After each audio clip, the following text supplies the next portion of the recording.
সকালে উঠে দেখি আমি আমার দাদুর কোলে শুয়ে আছি। আমার দাদু আমাকে জানালেন যে গত রাতে আমাকে কি অবস্থায় পাওয়া গিয়েছিল। দাদুর কথা শুনে আমার আব্বু বললেন, শয়তান, এই ছেলে আমাদের ঘরে শয়তানের প্রতিনিধি হয়ে জন্মেছে। ওকে বের করে দাও, বের করে দাও আব্বা। আর কত জীবন খাবে ও জানি না, বের করো। আপুর এই কথা শুনে আমার দাদু ঠিক করেন আমাকে শহরে আমার চাচার বাসায় পাঠিয়ে দেওয়া হবে। পরের দিন সকালে আমাকে আমার দাদু গ্রামের একজন পরিচিত লোকের সাথে করে শহরে পাঠিয়ে দেন। সেখান থেকে আমি পড়াশোনা করি এবং একটি রেস্টুরেন্টে কাজ করি। আমি প্রতি রাতে মারজানকে অনুভব করি। ও আমাকে কবজা করেছিল, আর আমার ছোটবেলা থেকে কিছু জিনিস দেখার ক্ষমতা আছে। সেই জন্য আমি মাঝে মাঝে বুঝতে পারি যে মারজান কার ক্ষতি করছে। যে মহিলার স্বামীকে বাঁচালেন আজ, সেই লোক আমার খুব কাছের ছিলেন। আমি যে রেস্টুরেন্টে কাজ করি তার বাহিরে একটি দোকানের মালিক ছিলেন। উনি খুব আদর করতেন আমাকে। বহুদিন পর আমি ঘুমিয়ে স্বপ্ন দেখছিলাম যে লোকটির ক্ষতি হচ্ছে, যেমনটা আমার আম্মুর বেলায় আর আপনার ভাইয়ের বেলায় দেখছিলাম যে ওই মহিলার স্বামীর ক্ষতি হচ্ছে। তাই ঘুম থেকে উঠে দৌড়ে ওনাদের বাসায় চলে যাই।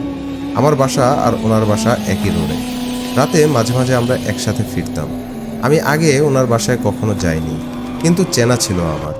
আমি যেদিন প্রথম মারজানের কবজায় গিয়েছিলাম, সেদিন আপনার ভাই আর হুজুর আমাকে দেখতে আসলে মারজান আপনার ভাইয়ের শরীরে চলে যায় আর আপনার আব্বুকে মেরে ফেলে। আর এখন সে আপনাকে মারার জন্য খুঁজছে। ইমরানের মুখ থেকে এই ঘটনা শুনে আমি চায়ের দোকানের বেঞ্চ থেকে দাঁড়িয়ে যাই আর ওর মুখে সজোরে একটি ঘুষি মারি আর বলি, এই জন্য তুই দায়ী। আমার ভাইয়ের এই অবস্থার জন্য তুই দায়ী। আমার আব্বুর মৃত্যুর জন্য তুই দায়ী।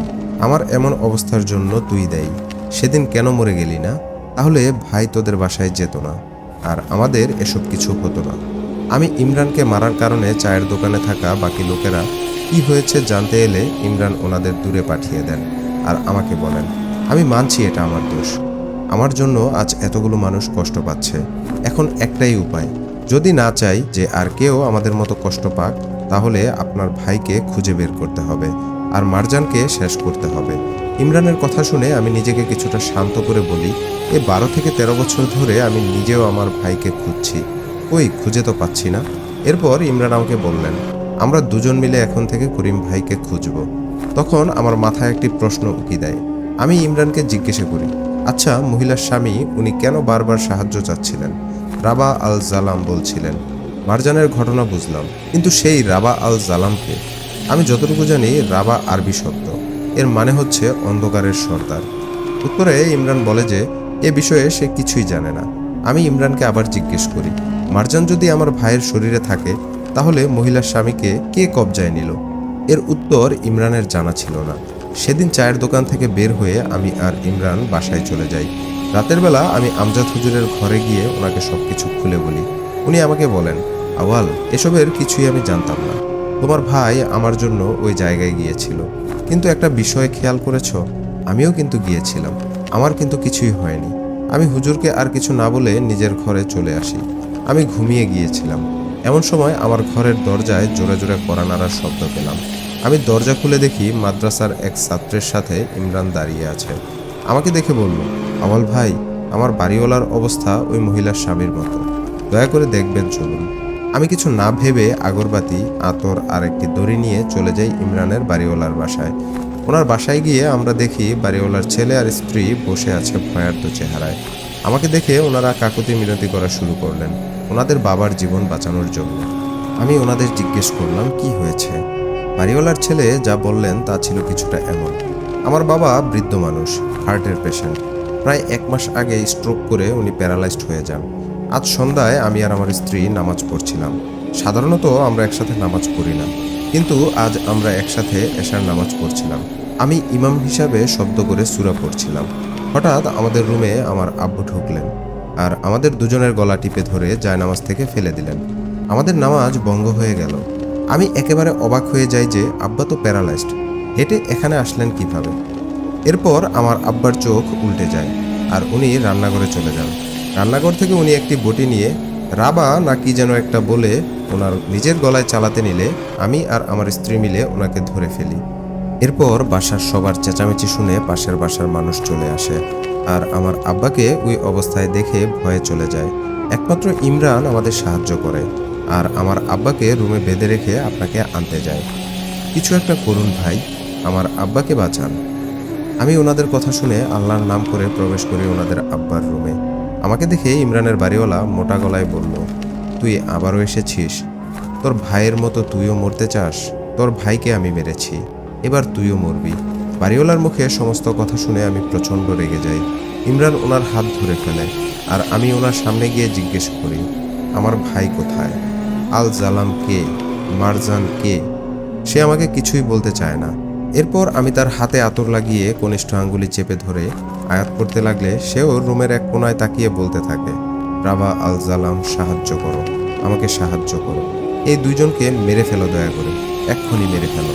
এরপর আমি হাতের চাপ কমিয়ে দিয়ে বলি, আমি ফের তোকে কষ্ট দিব না, তুই আমাকে বলবি রাবা আল জালাম কে, মারজান কে। এরপর বাড়িওয়ালার শরীরে থাকা শয়তান আমাকে সব বলতে রাজি হয়। সে আমাদের যা বলল তা কিছুটা এমন ছিল। রাবা আল জালাম মানে হলো, রাবা মানে সর্দার, আল জালাম মানে অন্ধকার। ও আমাদের সর্দার, আমাদের প্রভু, আমরা তার দাস, ওর কেনা গোলাম আমরা। মারজানি হচ্ছে রাবা আল জালাম, ওর আদেশেই আমরা মানুষের শরীর কবজা করি। ও আমাদের নেতা, নেতা যা বলবে আমরা তাই শুনি। আমি তখন ওকে জিজ্ঞেস করি, ও যা বলবে তাই শুনবি? ওর এত ক্ষমতা থাকলে মানুষকে ও নিজের কবজা না করে তোদের মাধ্যমে কবজা করাচ্ছে কেন? বল আমাকে। আর আমার ভাই এখন কোথায়? এরপর সে মুচকি হেসে বলল, এখন থেকে 13 বছর আগেই তোর ভাই মারা গেছে, ওকে আল জালামি মেরেছে। এই কথা বলে সে হঠাৎ রুমের এক কোণে দাঁড়িয়ে হাত জোর করে কাঁদতে কাঁদতে বলল, মাফ করে দাও, মাফ করে দাও আমাকে, আমি কষ্ট সহ্য করতে না পেরে ওদের সব বলে দিয়েছি, ক্ষমা করো আমাকে। এই বলে বাড়িওয়ালা কাতরাতে থাকে। এরপর আমি ওনাকে জিজ্ঞেস করলাম, আপনি কার সাথে কথা বলছেন? কে ওখানে? উনি চিৎকার দিয়ে বললেন, মারজান। ওনার এই কথা শুনে আমার রুহ কেঁপে ওঠে তখন। এরপর আমি কিছুক্ষণ চুপ থেকে ওনাকে আবার জিজ্ঞেস করি, কোথায় মারজান? তখন ইমরানের দিকে আঙুল তুলে বলে, এইখানে। এই বলে সে বমি করে দেয় মহিলার স্বামীর মতো। এরপর আমি বুঝতে পারি জিনটা তাকে ছেড়ে গেছে। বাড়িওয়ালার বাসা থেকে বের হয়ে আমি ইমরানকে নিয়ে মাদ্রাসায় চলে আসি আর আমজাদ হুজুরের সাথে এ বিষয়ে কথা বলি। আমজাদ হুজুর আমাকে বলেন, দেখো, এটা খুব অন্যরকমের একটি সমস্যা, এমনটা আমি আগে কখনো শুনিনি। আমার যে ধারণা সেটা হচ্ছে মারজান একজন সর্দার, আর সে শিষ্যদের দিয়ে অন্য মানুষদের শরীর কবজা করায়, কিন্তু কেন করে সেটা আমার জানা নেই। ইমরানের বোঝার ক্ষমতা আছে, মনে হয় সেই ক্ষমতার দখল করার জন্য সে এসব করছে। আমি হুজুরকে জিজ্ঞেস করি, তাহলে অন্য ব্যক্তিদের কেন সে কবজা করছে? উত্তরে বললেন, হয়তো এই কাজে সে নিজের শক্তি বাড়াচ্ছে, ইমরানের শরীর কবজা করার জন্য। এরপর আমি হুজুরকে বলি, হুজুর, সে বলল আমার ভাই করিম মারা গেছে আমার বাবাকে মারার রাতেই। তাহলে মারজান এখন কোথায় আছে? কাউকে কবজা করে রেখেছে নাকি নিজে থেকেই কাজ করছে? হুজুর আমাকে এই প্রশ্নের কোনো উত্তর দিতে পারেননি। আমার মন সেদিন থেকে অনেক খারাপ ছিল। আমি শয়তানের কথা বিশ্বাস করি না, তাই আমার ভাই মারা গেছে তা আমি মানতে নারাজ। কিন্তু এও ভাবছিলাম, শয়তানরা যখন সবকিছু বলেই দিয়েছে, তাহলে আমার ভাইয়ের কথাটাই বা মিথ্যা বলবে কেন? আর সত্যি বললেই যেহেতু মারজান ওকে কষ্ট দিয়েছে, তাহলে সে মিথ্যা বলছে না। এসব ভাবতে ভাবতে আমি নিজের সাথে স্নায়ু যুদ্ধ করছিলাম। পরের দিন আমি ইমরানের বাসায় যাই আর ওকে বলি, আচ্ছা ইমরান, আপনার গ্রামেই তো সেই মিথ প্রচলিত যে রমজান মাসের ঈদের পরের দিন সেই গ্রামের উত্তর দিকে যাওয়া বারণ। তাহলে আপনার গ্রামের মানুষদের জিজ্ঞাসা করলেই তো এর রহস্য জানা যাবে। উৎপত্তি যেহেতু আপনার গ্রামেই, চলেন আমরা আপনার গ্রামে যাই। ইমরান আমার কথায় রাজি হয়, আর এরপর আমরা দুজন মিলে ইমরানদের গ্রামের বাড়িতে যাই। ইমরানের গ্রামের বাড়িতে গেলে ইমরানের বাবা ইমরানকে দেখেই ক্ষুব্ধ হয়ে ওনাকে মারতে চলে আসেন। শয়তান, তুই আবারও এসেছিস? এবার কার জান নিবি? অপয়া একটা, চলে যা, এক্ষুনি চলে যা। এরপর ইমরানের দাদু ঘর থেকে বের হয়ে আসেন আর ইমরানের বাবাকে শান্ত করে আমাদের ভেতরে নিয়ে যান। আমরা দুপুরের খাবার খাই।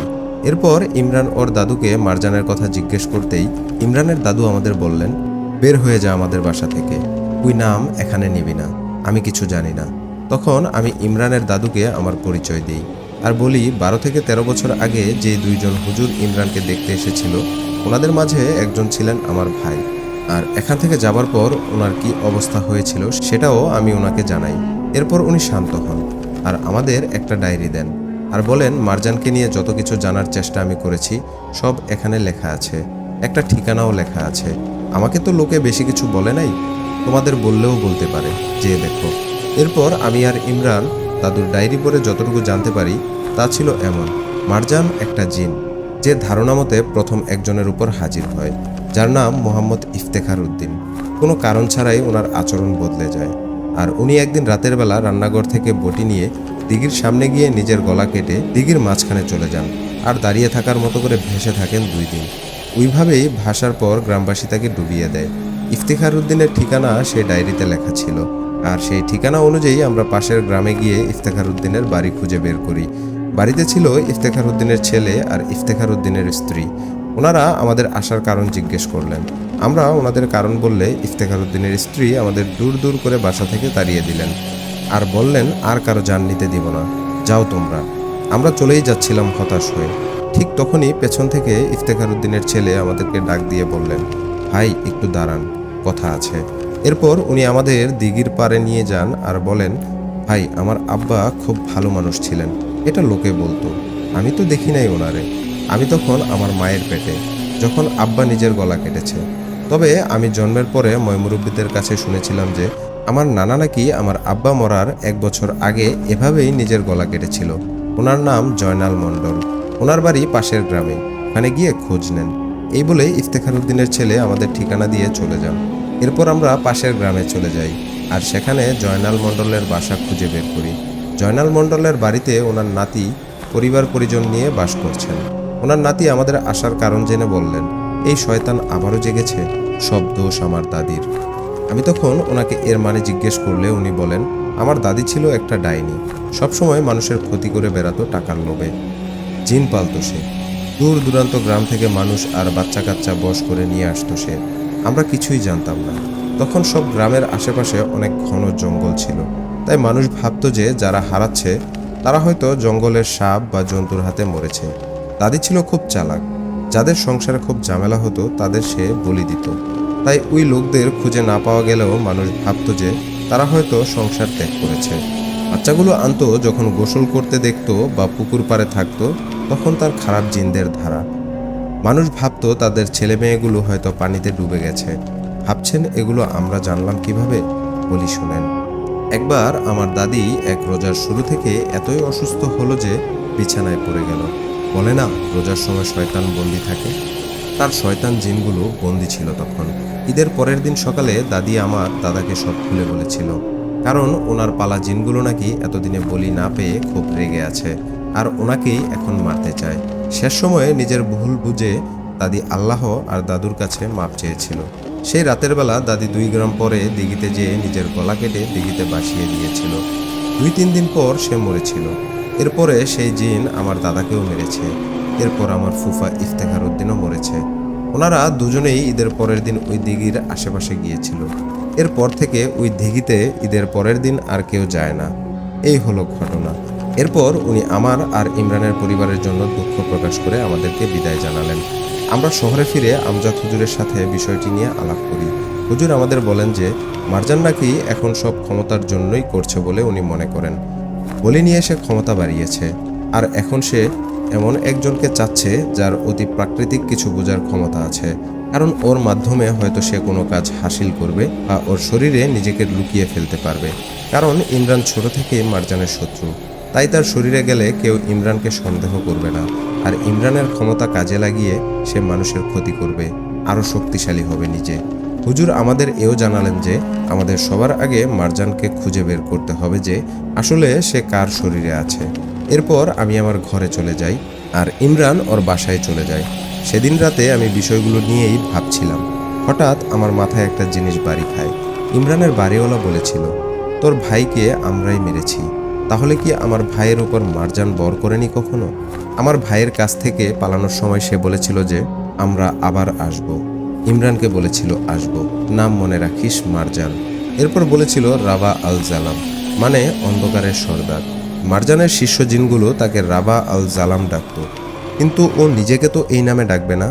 আর আমরা আসব এর মানে তো মারজান জানবে না, কারণ মারজান আসলে সে বলতো আমি আসব।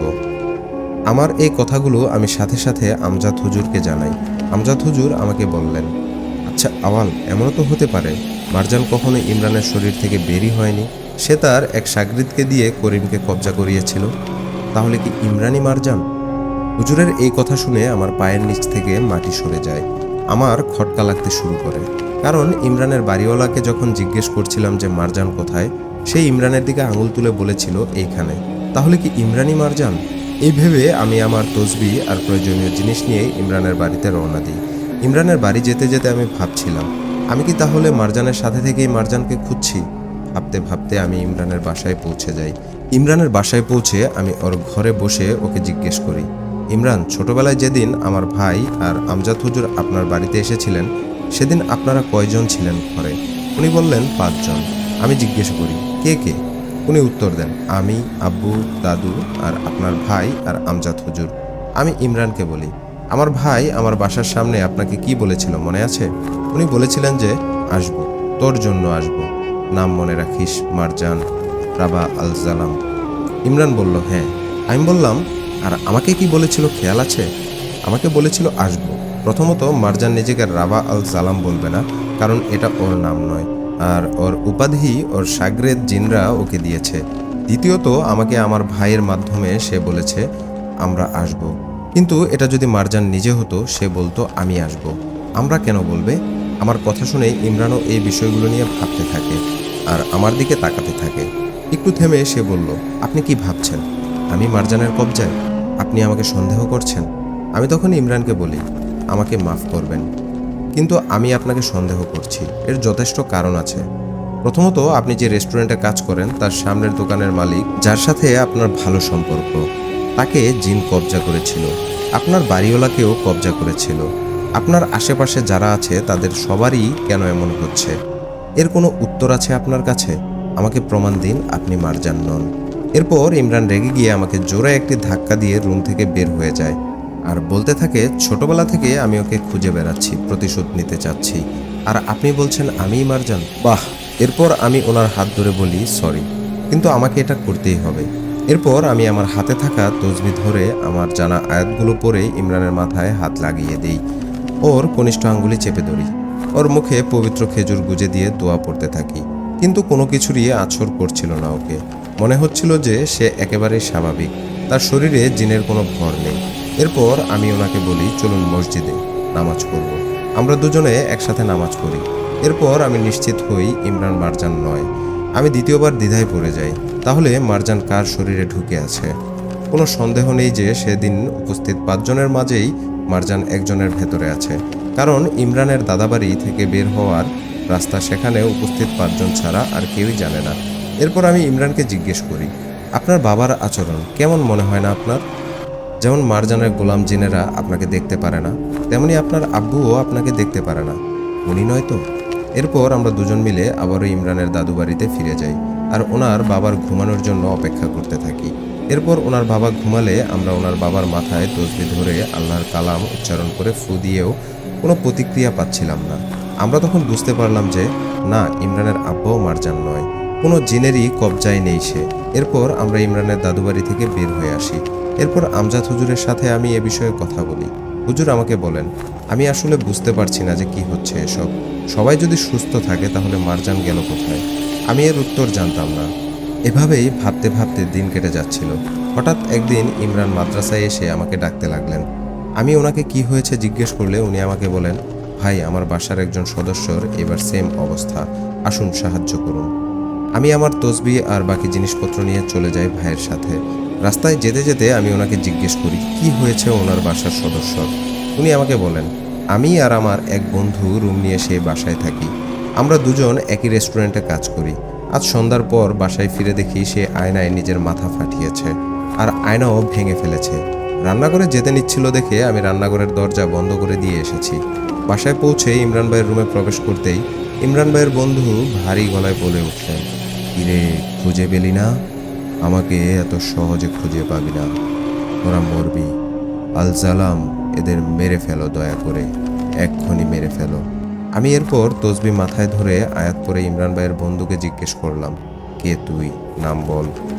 এরপর এক ঝটকায় আমাকে আর ইমরানকে ছিটকে ফেলে দিল। আমরা নিজেরা সামলে উঠে ওনাকে বাঁধার জন্য দড়ি খুঁজছিলাম। ইমরান ভাই দড়ি আনতে রুম থেকে বের হয়ে যায়। উনি বের হওয়ার সাথে সাথে রুমের দরজা লেগে যায়। কোনোভাবেই দরজা খুলছিল না। একা একা রুমের ভেতরে আমিও ভয় পাচ্ছিলাম। এরপর আমি দেখলাম ইমরান ভাইয়ের বন্ধু বিছানায় গিয়ে বসলেন। উনি আমাকে মোটা আওয়াজে বললেন, এখন থেকে আমাদের সাথে প্রথমবার দেখা হলে তোর কলিজায় চাপ দেব, তুই কষ্ট পাবি, তোর সারা শরীর ব্যথায় স্রোত বয়ে যাবে ছুরির আঘাতে। দ্বিতীয়বার আমাদের দেখা হলে তোর কলিজার রক্ত তোর নাক দিয়ে বের হয়ে আসবে। তৃতীয়বার আমাদের দেখা হলে তুই মরবি।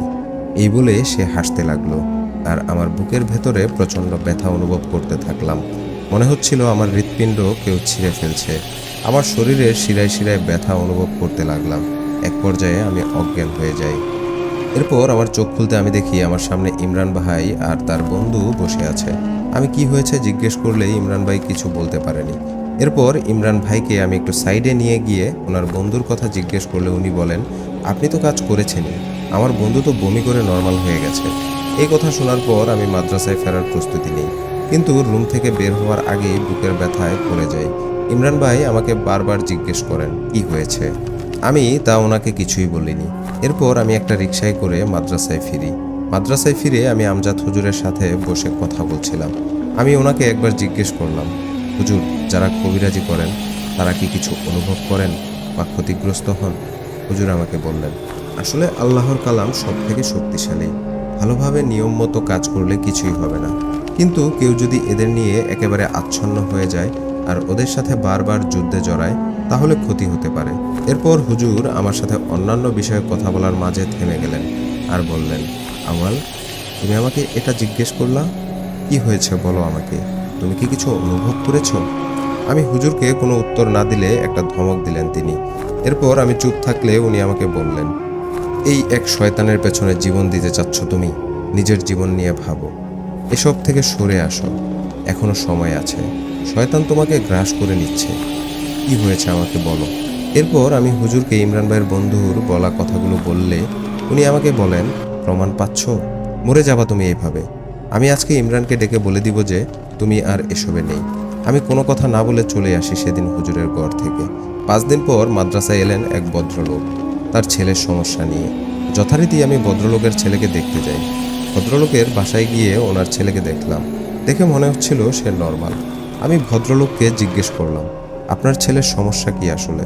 উনি বললেন, আমার ছেলেটা খুব শান্ত স্বভাবের, কখনোই রাগারাগি করে না। কিছুদিন ধরে স্কুলের টিচারদের সাথে পর্যন্ত হাতাহাতি করছে, বাজে গালাগাল দিচ্ছে, আর রাত হলে জানালার পাশে বসে কার সাথে যেন কথা বলছে। জিজ্ঞেস করলে বলে মারজানের সাথে কথা বলছে। ভদ্রলোকের এই কথা শুনে আমি ওনাকে থামিয়ে দিয়ে বলি, কি বললেন? মারজান? হ্যাঁ, মারজান। আমার ছেলে এই নামটা বারবার বলে আর ভয়ে একেবারে জড়সড় হয়ে যায়। এরপর আমি ভদ্রলোকের ছেলেকে বলি, দেখো বাবা, আমাকে তুমি বন্ধু ভাবতে পারো। তুমি কি কাউকে দেখো? কিছু অনুভব করতে পারলে আমাকে বলো। সে আমাকে বলে সে বিভিন্ন বাজে চেহারার কিছু জিনিস দেখে যা মানুষ না। তারা নাকি ওকে ধরতে চায়। বাজে চেহারার মানুষগুলো যখন ওকে ধরতে পারে না তখন একটি বড় কালো ছায়া আসে তাদের মাঝ দিয়ে। সেই ছায়া সামনে এলে বাজে চেহারার জিনিসগুলো নাকি সেই ছায়া মূর্তিটিকে কুর্নিশ করে 2 দিকে সরে যায় এবং সামনে জায়গা করে দেয়। ওই ছায়াটি নাকি মারজান। এরপর আমি বুঝতে পারি যে এই ছেলেটাও জিনের কবজায় যেতে চলেছে। আমি এরপর সেই ছেলেটাকে একটা তাবিজ দিই, যে তাবিজ তাকে শরীরে ধারণ করতে হবে না, এই তাবিজটা ওর বিছানায় রাখতে হবে বলি, আর ওকে শরীর বন্ধ করার দোয়া শিখিয়ে দেই। এরপর আমি সেখান থেকে চলে আসতে নিলেই সেই ছেলেটা ভারী গলায় বলে, আউয়াল, আমি করিম, তোর ভাই, আমাকে দেখবি না? ওর কথা শুনে আমি হতভম্ব হয়ে পেছনে তাকাই আর দেখতে পারি যে ছেলেটাও জিনের কবজায় চলে গেছে। শয়তানগুলো বুঝতে পেরেছিল যে আমার দেওয়া ওষুধ এখান থেকে ওদের দূর করতে পারত, তাই ওষুধের কাজ শুরু হওয়ার আগেই ধরে ফেলেছে ছেলেটাকে। আমি ছেলেটার বাবাকে আর বাসায় থাকা আরও কয়েকজন পুরুষ মানুষকে দিয়ে ছেলেটার হাত পা ধরিয়ে রাখি, আর আমি আয়াত পড়া শুরু করি। আউযুবিল্লাহি মিনাশ শাইতানির রাজিম পড়তেই আমার বুকে ব্যথা অনুভব করি। ধীরে ধীরে ব্যথাটা শরীরে ছড়িয়ে যায়। এরপর আমার নাক দিয়ে রক্ত পড়া শুরু হয়। আমাকে দেখে ছেলেটা হাসতে থাকে আর ভারী গলায় বলে, বলেছিলাম না পরের বার মরবি? রাবা, ওকে এখনই মেরে ফেলো না, ও মরে যাক, মেরে ফেলো ওকে। ছেলের এই কথা শুনে আর আমার এই অবস্থা দেখে ছেলের বাবা আমাকে ধরতে এলে আমি ইশারা দিয়ে ওকে থামিয়ে দিই আর খুব কষ্টে দোয়া পড়তে থাকি। ছেলেটি আমাকে বলে, এত দম তোর, হার মানবি না? এরপর আমি রুমে থাকা সবাইকে আয়াতুল কুরসি জোরে জোরে পড়তে বলি। সবাই আয়াতুল কুরসি পড়ছিল আর আমার জানা দোয়া কালাম আমি পড়ছিলাম। সবার আয়াতুল কুরসি পড়া শেষ হলে আমি আমার তসবি ছেলেটার মাথায় দিতেই সে মারজান বলে অজ্ঞান হয়ে যায়। এরপর অচেতন অবস্থায় পড়ে যেতে নিলে আমাকেও পেছন থেকে কেউ ধরে ফেলে আর বলে, আওয়াল, তোমাকে বারণ করেছিলাম এসব কাজ না করতে। আমি বুঝতে পারি এটা আমজাদ হুজুরের গলা। আমি স্বাভাবিক হয়ে আমজাদ হুজুরকে জিজ্ঞেস করি, হুজুর আপনি এখানে কেন? হুজুর বললেন, তুমি আমাকে না বলে আবার এসেছো। মাদ্রাসার একজন ছাত্র আমাকে জানিয়েছে তুমি নাকি কাজে গেছো। এরপর আমি এখানে চলে এসেছি তোমাকে থামাবার জন্য। এসে দেখি তুমি নিজেই থেমে যাচ্ছ। আমি এবার আমজাদ হুজুরকে কিছুই বলিনি আর ওনার সাথে মাদ্রাসায় চলে আসি। মাদ্রাসায় যাবার পর উনি আমাকে বললেন, তোমাকে ইমরানের কাছ থেকে দূরে থাকতে বলেছিলাম না, তাহলে কেন আবার গেছো? আমি বললাম, হুজুর এটা ইমরানের আনা কোনো সমস্যা না, এটা তো ছেলেটার বাবা তার ছেলের জন্য নিয়ে এসেছিলেন। হুজুর আমাকে বললেন, তাহলে তোমার বুকে ব্যথা হলো কেন? মারজানের নাম ছেলেটাই বা কিভাবে বলল? আমি কিছুটা অবাক হয়ে যাই। হুজুর কিভাবে জানলেন আমার বুকে ব্যথা হয়েছিল? আর ছেলেটা যে মারজানের নাম বলেছে সেটাই বা তিনি কি করে জানলেন? আমি হুজুরকে কিছু না বলে আমার ঘরে চলে আসি। আমার মনে এবার হুজুরের বিষয়ে সন্দেহ হতে থাকে। সেদিনের 5 জনের মাঝে কয়জন বাকি আছে যাদের পরীক্ষা করা হয়নি ভাবতে থাকি। আমার ভাই নেই, ইমরানও নয়, ইমরানের বাবাও নয়, বাকি থাকে ইমরানের দাদু আর হুজুর। আমি এরপর কিছু না ভেবেই ইমরানের কাছে চলে যাই আর ওকে বিষয়টা জানাই।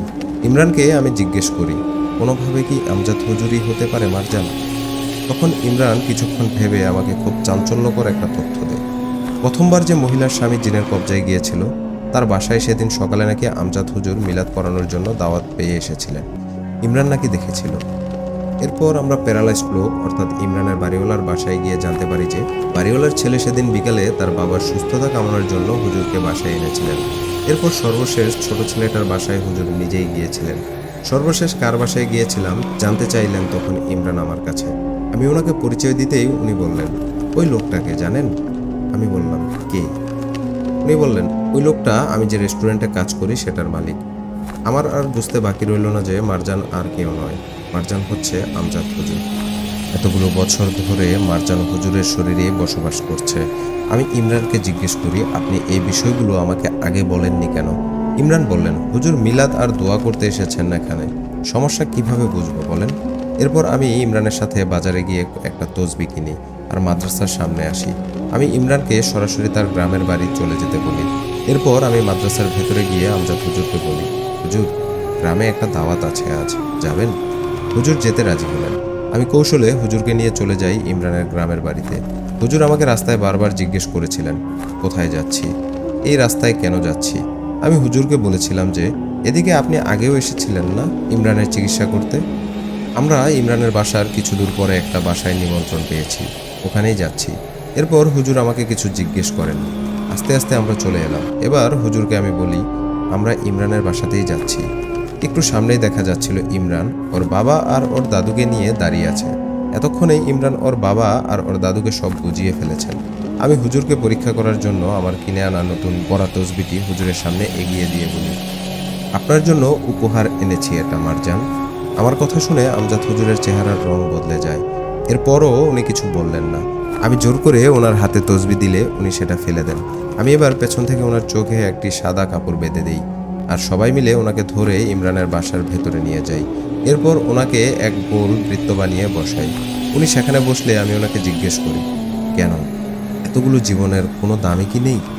আমজাদ হুজুর ভারী গলায় বললেন, আমার বলি চাই, আমার ইমরানকে চাই।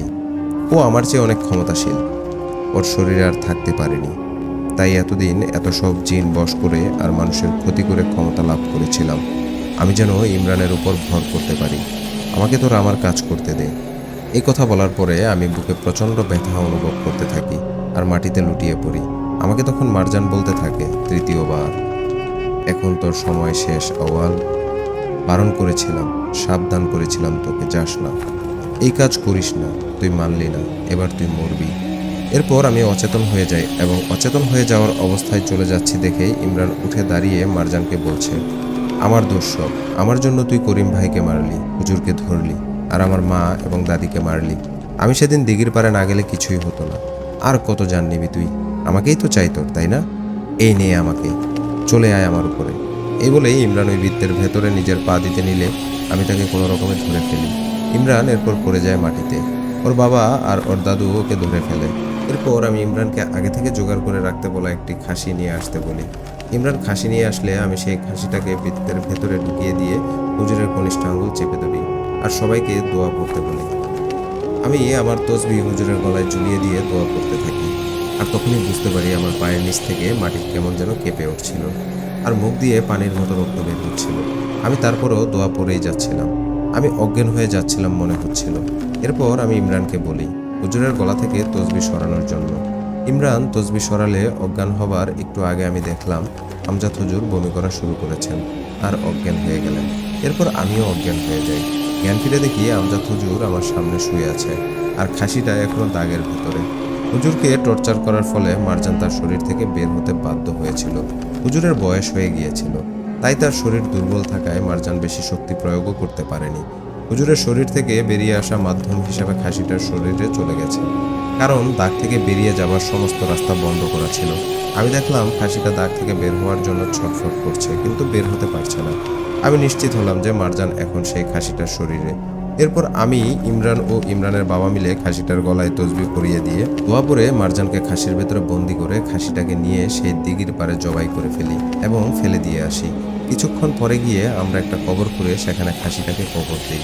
এরপর হুজুরের জ্ঞান ফিরলে হুজুর 12 থেকে 13 বছরের কিছুই মনে করতে পারেন না। হুজুর মারা গেছেন প্রায় 9-10 বছর হবে। ইমরান এখন ভালো আছে। ইমরানের বাবা আর দাদু বেঁচে নেই বার্ধক্যজনিত কারণে। এরপর আমাদের কারো কোনো রকমের কোনো সমস্যা হয়নি, কিন্তু কেন যেন আমি এই বুকের ব্যথা আর শরীরের ব্যথা আজও অনুভব করি। এই বলে আওয়াল হুজুর তার ঘটনা এখানেই শেষ করেছেন। এই ছিল আমাদের অন্ধকারের সর্দার ঘটনার দ্বিতীয় পর্ব। আশা করি আপনাদের সকলেরই অনেক ভালো লেগেছে। যদি ঘটনাটি ভালো লেগে থাকে একটি লাইক করার অনুরোধ রইল আপনাদের, আর চ্যানেলে নতুন হয়ে থাকলে চ্যানেলটি সাবস্ক্রাইব করার অনুরোধ থাকলো। আবারও ফিরে আসবো নতুন কোনো ভয়ঙ্কর সত্য ঘটনা নিয়ে। সে পর্যন্ত সবাই ভালো থাকুন, সুস্থ থাকুন, এই কামনায় শেষ করছি আমাদের আজকের 21তম এপিসোড। ধন্যবাদ সকলকে, ভালো থাকবেন। আল্লাহ হাফেজ।